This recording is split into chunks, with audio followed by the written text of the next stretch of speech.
नमस्कार साथियों, स्वागत है आप सभी का आपके अपने YouTube channel Dhanraj short hand academy steno classes में। दोस्तों, आज का हमारा डिक्टेशन है बाल विवाह, गति 80 शब्द प्रति मिनट। तो आइए स्टार्ट करते हैं आज के डिक्टेशन 5 सेकंड बाद। स्टार्ट। बाल विवाह केवल भारत में ही नहीं अपितु संपूर्ण विश्व में होते आए हैं और समूचे विश्व में भारत का बाल विवाह में दूसरा स्थान है।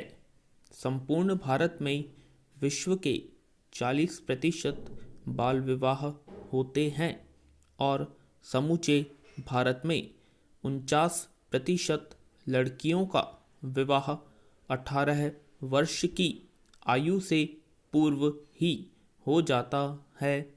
भारत में बाल विवाह केरल राज्य, जो सबसे अधिक साक्षरता वाला राज्य है, में अब भी प्रचलन में है। यूनिसेफ, संयुक्त राष्ट्र अंतर्राष्ट्रीय बाल आपात निधि की रिपोर्ट के अनुसार भारत के ग्रामीण क्षेत्रों में नगरीय क्षेत्रों से अधिक बाल विवाह होते हैं। आंकड़ों के अनुसार बिहार में सबसे अधिक 68% बाल विवाह की घटनाएं होती हैं, जबकि हिमाचल प्रदेश में सबसे कम 9% बाल विवाह होते हैं। पैरा, यह सोचकर बड़ा अजीब लगता है कि वह भारत, जो अपने आप में एक महाशक्ति के रूप में उभर रहा है, उसमें आज भी एक ऐसी कुरीति जिंदा है, एक ऐसी कुरीति जिसमें दो अपरिपक्व लोगों को, जो आपस में बिल्कुल अनजान हैं, उन्हें जबरन जिंदगी भर साथ रहने के एक बंधन में बांध दिया जाता है और वे दो अपरिपक्व बालक शायद पूरी जिंदगी भर इस कुरीति से, उनके ऊपर हुए अत्याचार से उभर नहीं पाते हैं और बाद में स्थितियां बिल्कुल खराब हो जाती हैं और नतीजे तलाक और मृत्यु तक पहुंच जाते हैं। पैरा, यह प्रथा भारत में शुरू से नहीं थी। ये दिल्ली सल्तनत के समय में अस्तित्व में आया, जब राजाशाही प्रथा प्रचलन में थी। पैरा, भारतीय बाल विवाह को लड़कियों को विदेशी शासकों से बलात्कार और अपहरण से बचाने के लिए एक हथियार के रूप में प्रयोग किया जाता था।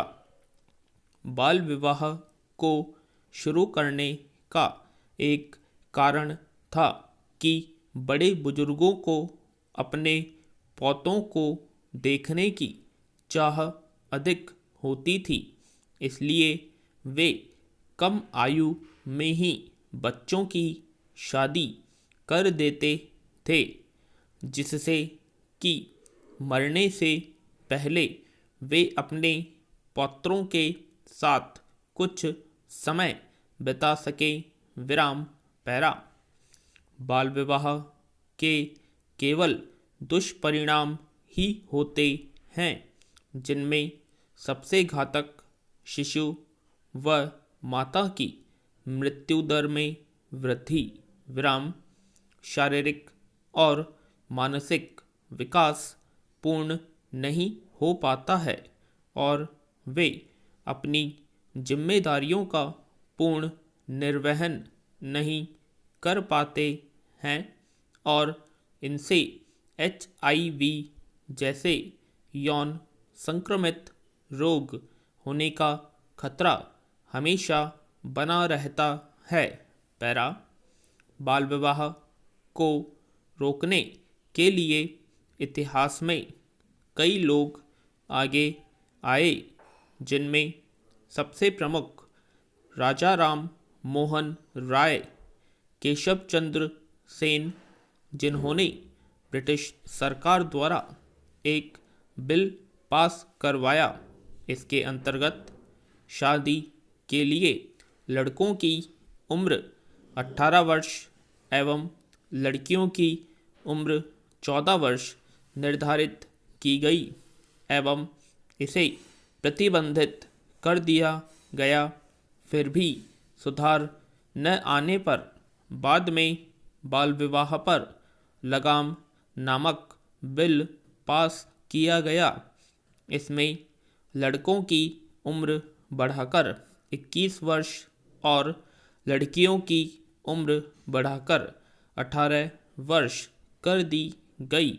विराम स्वतंत्र भारत में भी सरकार द्वारा भी इसे रोकने के कई प्रयत्न किए गए और कहीं कानून बनाए गए, जिससे कुछ हद तक इनमें सुधार आया, परंतु ये पूर्ण रूप से समाप्त नहीं हुआ। विराम सरकार द्वारा कुछ कानून बनाए गए हैं, जैसे बाल विवाह निषेध अधिनियम 2006 जो अस्तित्व में है। ये अधिनियम बाल विवाह को आंशिक रूप से सीमित करने के स्थान पर इसे सख्ती से प्रतिबंधित करता है। इस कानून के अंतर्गत बच्चे अपनी इच्छा से वयस्क होने के 2 साल के अंदर अपने बाल विवाह को अवैध घोषित कर सकते हैं, किंतु ये कानून मुस्लिमों पर लागू नहीं होता, जो इस कानून का सबसे बड़ी कमी है। पूर्ण विराम। तो दोस्तों, यह थी हमारी आज की डिक्टेशन, जो कि बाल विवाह पर आधारित थी। डिक्टेशन की गति 80 शब्द प्रति मिनट की थी। आशा करते हैं आप सभी को ये डिक्टेशन पसंद आई होगी। ऐसे ही अलग अलग टॉपिक्स पर हम आप सभी के लिए रोज़ डिक्टेशंस लाते रहेंगे। तो जल्दी से वीडियो को लाइक करें एंड चैनल को सब्सक्राइब करें। धन्यवाद।